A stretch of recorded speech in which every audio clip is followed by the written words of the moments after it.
Em Quatro Marcos, você conta com o serviço especial da Borracharia Brasil. Não ande de pneu murcho, aqui é tudo calibrado. Borracharia Brasil, em Quatro Marcos, na Avenida São Paulo. Saída para Araputanga.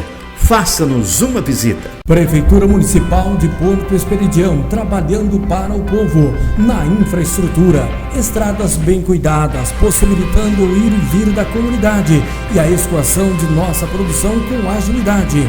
Na saúde, Porto Esperidião realiza o maior enfrentamento de saúde da história para evitar a proliferação da Covid-19. Na educação, melhores condições de trabalho para os professores, gerando mais aprendizado aos alunos. Porto Esperidião, gerando através do trabalho qualidade de vida para a população. Gestão 2021-2024. Unimax apresenta Outubro Rosa, mês de prevenção do câncer de mama e colo do útero. A campanha Outubro Rosa nos lembra a importância da prevenção do câncer de mama, mas também faz um alerta para outras doenças, como o câncer do colo do útero. E o que essas enfermidades têm em comum? A prevenção e o autocuidado como as melhores estratégias para proteger a saúde. O câncer de mama é o tipo mais frequente e também o que mais causa mortes na população feminina. Já o câncer do colo do útero é o terceiro tipo que mais ocorre, sendo a maior parte dos casos em jovens. Ele é a quarta causa de morte por câncer na população feminina do Brasil. O primeiro passo para a prevenção é saber quais são os fatores de risco para o surgimento das doenças. A menstruação precoce, antes dos 12 anos. A menopausa tardia, após os 55 anos, histórico familiar e o uso de contraceptivos hormonais são alguns dos fatores que podem colaborar para o aparecimento do câncer de mama. Para o câncer do colo do útero, os fatores de risco são a infecção pelo vírus HPV, o início precoce da atividade sexual, antes dos 14 anos, a falta de conhecimento sobre os cuidados preventivos para manter a saúde e o uso prolongado de anticoncepcionais. De acordo com o Instituto Nacional do Câncer, cerca de 30% dos casos de câncer de mama podem ser evitados com hábitos saudáveis. Para isso, praticar atividade física, ter uma alimentação saudável, evitar o consumo de álcool e tabagismo são ações que devem fazer parte do cuidado com a saúde. A prevenção do câncer do colo do útero deve ser feita com a vacinação contra o HPV e o uso de preservativos. Quando as lesões precursoras do câncer são identificadas e tratadas, é possível preveni-lo em 100% dos casos. A realização de exames anuais também deve fazer parte da rotina de prevenção e cuidados com a saúde das mulheres, conforme recomendação médica. A detecção do câncer de mama pode ser feita por meio de exames, como ultrassonografia, mamografias e outros. Já para o câncer do colo do útero, o exame preventivo é o Papa Nicolau. A prática do autocuidado também é muito importante para a saúde, e isso inclui o conhecimento sobre o corpo. Para isso, observe-se diariamente. Isso permitirá que alterações sejam percebidas, e caso alguma suspeita surja, consulte o seu ginecologista. O profissional poderá indicar os exames e tratamentos adequados, conforme a avaliação médica. Atente-se aos sinais. Os sintomas do câncer de mama são bem conhecidos, como o surgimento de nódulos. Mas, e os do colo do útero? Você sabe quais são? A doença tem um desenvolvimento lento e pode não apresentar sintomas na fase inicial. Em casos avançados, podem surgir sinais, como sangramento vaginal, secreção vaginal anormal, dor vaginal após relações sexuais e dor abdominal associada a queixas intestinais e urinárias. O câncer de mama e o câncer do colo do útero têm cura, e para isso, o diagnóstico precoce é fundamental. A prevenção é a melhor forma de autocuidado. Faça dela um hábito. Homem recebe descarga de placas solares. Informações: o mesmo estava realizando a manutenção em placas solares em um estabelecimento comercial próximo do terminal rodoviário, quando houve contato com a rede de energia e o homem sofreu uma descarga elétrica. PRF apreende 11 kg de drogas. Mais uma ação da Polícia Rodoviária Federal no combate ao tráfico de drogas. 11 quilos e 700 gramas de maconha. A droga tinha saído do estado do Amazonas com destino à Fortaleza. Carro capota com a família dentro. Este carro de cor preta, ele acabou capotando aqui e a informação é de que ele estaria vindo ao município de Sinop quando houve então aí este capotamento, porque o condutor acabou perdendo o controle do veículo. Como identificar e prevenir contra o câncer de mama? Os principais fatores de risco para o câncer de mama são a idade, o sexo feminino, antecedentes familiares de câncer de mama, então principalmente aquelas pacientes que têm antecedente de mutação do BRCA1 e BRCA2, pacientes com antecedente prévio de biópsias com atipias e alguns fatores reprodutivos e hormonais também aumentam o risco. Jefron faz apreensão de droga no distrito de Clarinópolis. Os policiais avistaram várias pessoas suspeitas caminhando ali, carregando sacos muito utilizados aí pela modalidade mulas humanas, pessoas que são aí recrutadas para o tráfico de drogas. É o que você vai conferir agora.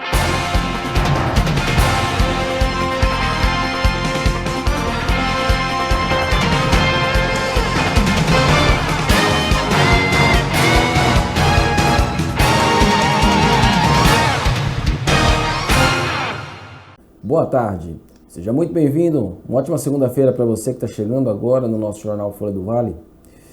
É a nossa TV Folha do Vale levando para você a notícia, deixando você bem informado de todos os acontecimentos da nossa região.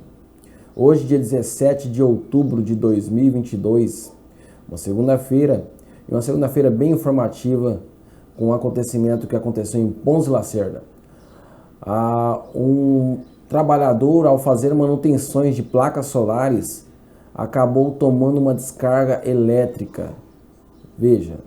Um trabalhador de 50 anos de idade foi resgatado na tarde desta sexta-feira depois de um acidente de trabalho. Segundo informações, o mesmo estava realizando a manutenção em placas solares em um estabelecimento comercial próximo do terminal rodoviário, quando houve contato com a rede de energia e o homem sofreu uma descarga elétrica. Ele acabou caindo na marquise do hotel. Ele foi resgatado pela equipe do Corpo de Bombeiros e encaminhado ao Hospital Vale do Guaporé. De acordo com informações do sargento Caio, ele foi encaminhado com queimaduras e suspeita de traumatismo craniano. Informaram que ele estava fazendo a limpeza lá da placa solar, quando a escada que ele estava utilizando veio a ter um contato ali com a rede de alta tensão.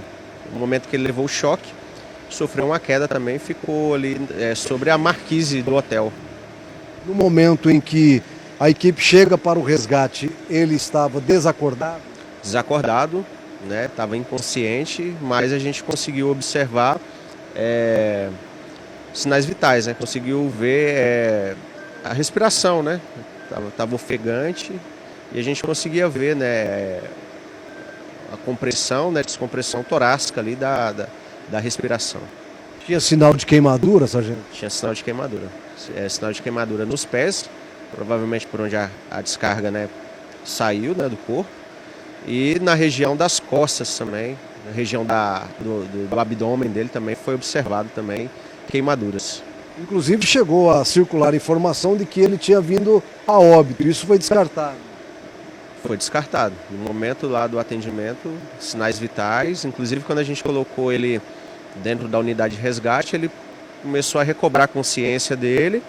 Foi a hora que ele começou a ficar agitado, bastante agitado. Agora, o local era de alto risco, sargento? Foi possível fazer esse levantamento também? Dá para ver. Visualmente é um local que apresenta risco, né? A rede elétrica de baixa tensão e de alta tensão também, né? Ali a fachada do prédio, ele fica muito próximo, né, à rede elétrica. Qual a idade desse trabalhador? Aproximadamente 50 anos. Pode-se dizer que ele nasce de novo diante do tamanho da gravidade desse acidente? Com certeza, né? Tendo em vista que ele teve contato com a rede de alta tensão, né? Também sofreu uma queda, né? A gente trouxe para o hospital, passar por maiores avaliações para ver se ele também teve algum tipo de traumatismo craniano, né? Que é possível. Em relação à fratura, não foi constatada inicialmente nenhuma? Visualmente não, né? Ele, como eu disse, ele foi trazido para cá e aí a equipe médica vai fazer maiores avaliações. Ele estava agitado, Primeiro você faz ali uma medicação para ele ficar mais calmo, menos agitado, para poder levar ele, para poder fazer um raio-x. No raio-x é que vai constatar se houve fratura ou não, mas aparentemente não houve fratura, acredito que não. Esse tipo de serviço, qual a recomendação dos bombeiros? EPI, né? Equipamento de proteção individual. A gente pede que esse tipo de serviço não seja feito só por uma pessoa, né? Tenha no mínimo ali mais uma pessoa para auxiliar, para poder alertar sobre algum risco, né, que possa vir, né, a pessoa vir a sofrer, né? E quando você vai trabalhar na altura, próximo a redes elétricas, independente se você vai trabalhar na rede elétrica ou não, a atenção ela é sempre um fator muito importante, né? Ali a gente vê que às vezes a pessoa confiou, né? Às vezes foi assim um pouco de certa forma negligente, né? Trabalhar tão próximo à rede elétrica, né? Com o equipamento também em escada, né?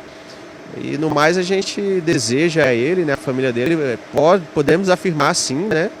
Que ele viveu de novo, né? É uma segunda chance, né? E a gente espera muito que ele saia dessa situação, que é uma situação grave, né? A informação que a gente tem é que, pela equipe médica, é uma situação grave. A Polícia Rodoviária Federal suspeitou da mão ao fazer a vistoria de um ônibus, onde uma mulher apresentou nervosismo na hora da entrevista e acabou tendo êxito na apreensão de 11 quilos de drogas com a mesma.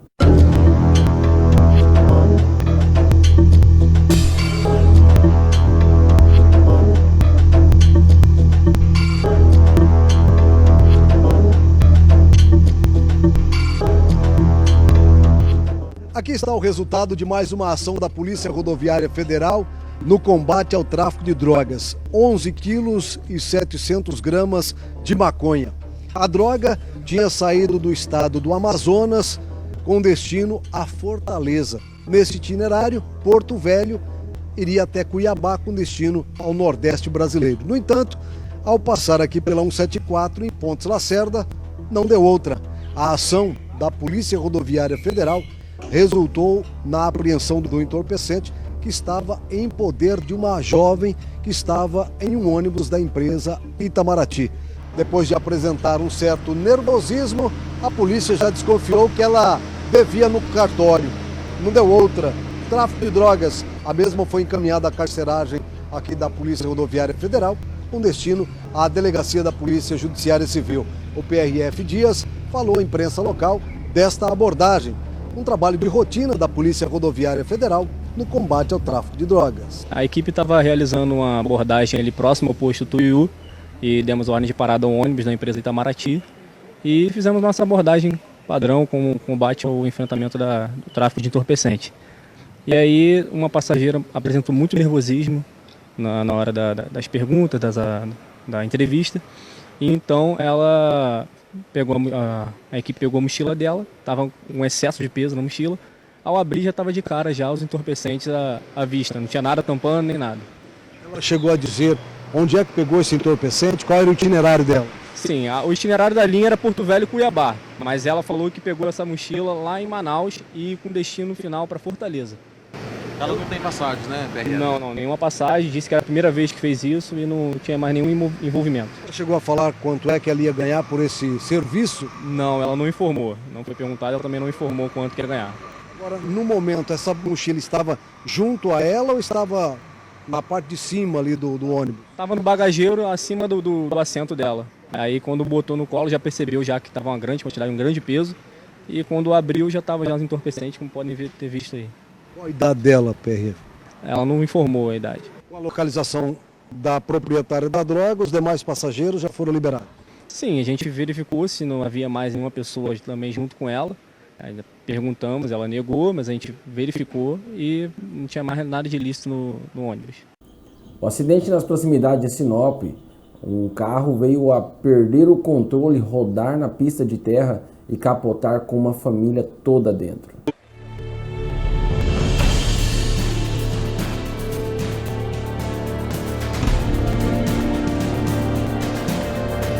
Olha, nós estamos aqui na Estrada Ângela, bem na zona rural do município de Sinop. Na tarde desta quarta-feira, um carro acabou capotando bem aqui nesta estrada. Como vocês podem observar nas imagens do cinegrafista Calil Menezes, este carro de cor preta, ele acabou capotando aqui e a informação é de que ele estaria vindo ao município de Sinop quando houve então aí este capotamento, porque o condutor acabou perdendo o controle do veículo. Houve um capotamento, um retorno do Rio da família e com 5 vítimas, né? A condutora, a esposa, o marido, a sobrinha e 2 crianças. As vítimas sem lesões graves, tá? Foi deslocado a UR juntamente com a equipe médica, técnica e de enfermagem, mais o condutor. Chegando no local, as vítimas já estavam fora do veículo, né? Somente escoriações leves e foram conduzidas todas à UPA, sem maiores intercorrências. Todas as pessoas que estavam neste veículo foram socorridas pela equipe do Corpo de Bombeiros e encaminhadas então até o hospital regional, ficando aí sob a disposição dos médicos. Não foi nada muito grave, tiveram apenas escoriações, só que aqui houve então um dano material.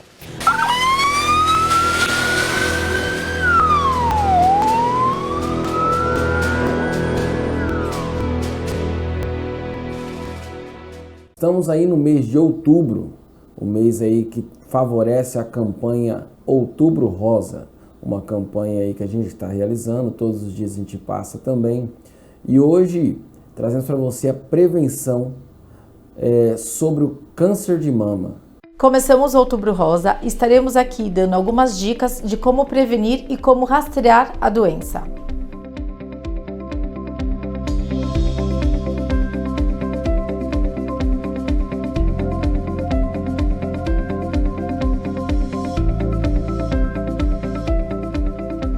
Não existe uma causa única para o câncer de mama. São vários fatores que podem desenvolver a doença ao longo da vida. Esses fatores podem ser genéticos, hereditários, ambientais e comportamentais. O câncer de mama é multicausal, são várias causas. Em 10% dos casos ele é hereditário, ou seja, a paciente nasce com a mutação que herdou da mãe, da avó ou do pai. Em 90% dos casos, o câncer de mama não é hereditário. A mulher adquire a doença ao longo da sua vida.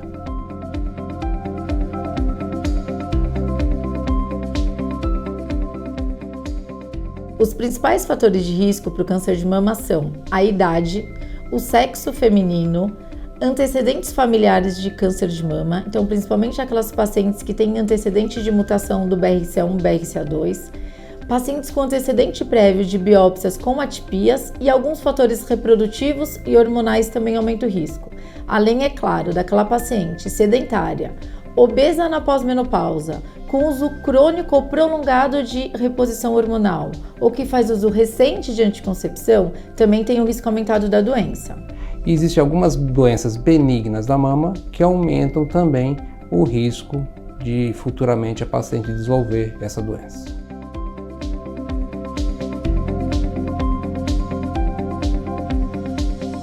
Existe câncer de mama no homem também, então câncer de mama não é uma doença exclusiva da mulher. É claro que a incidência e a proporção é bem diferente entre os dois sexos. Para vocês entenderem, existe 100 casos de câncer na mulher para um caso de câncer em homem. O que é importante a gente saber é que aquele homem que tem um nódulo, que aquilo é palpável, que está aumentando, também precisa procurar ajuda e procurar o seu mastologista.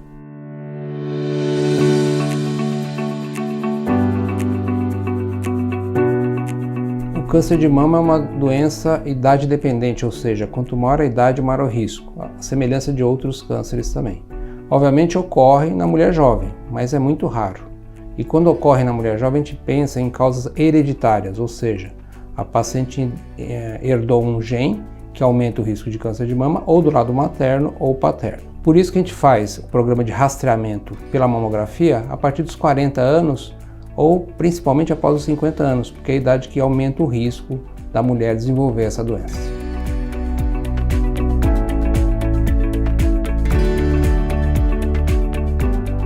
Tumor é um termo mais genérico. Tumor pode englobar nódulos ou cistos mamários.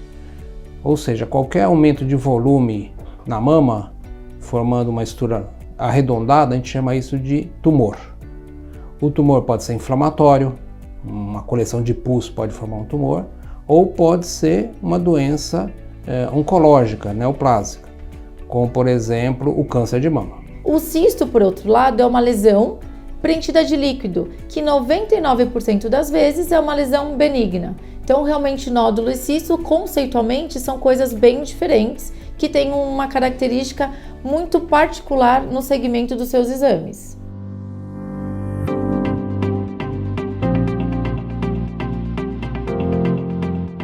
No foco da prevenção, o que podemos fazer é diminuir os fatores de riscos que são modificáveis, que são eles o sedentarismo, então a gente precisa ter uma prática de atividade física regularmente, ter uma boa alimentação, mantendo o peso ideal, evitar o excesso de álcool, fumo e usar hormônio por tempo limitado. O principal exame para fazer a detecção precoce do câncer de mama é a mamografia. É o único exame cientificamente comprovado que diminui a mortalidade dessa doença. Em algumas situações, a mamografia é auxiliada por outros exames de imagem, como por exemplo o ultrassom. E quando a mama tem muita glândula e pouca gordura, o diagnóstico pode ficar dificultado só pela mamografia. Então nessa situação a gente complementa com o ultrassom. E tem um terceiro exame que a gente usa em situações bem especiais, que é a ressonância magnética de mama. Principalmente quando é uma mulher de altíssimo risco para desenvolver a doença, só a mamografia não é suficiente, associa-se à ressonância magnética. O autoexame não é recomendado para rastreamento ou detecção precoce do câncer de mama. Ele diagnostica os tumores normalmente no estágio localmente avançado e ainda pode causar ansiedade e aumento de detecção de lesão benigna, gerando biópsia e angústia na própria paciente. O que recomendamos é anualmente realizar a mamografia. Esse exame sim vai conseguir diagnosticar o tumor em estágios iniciais.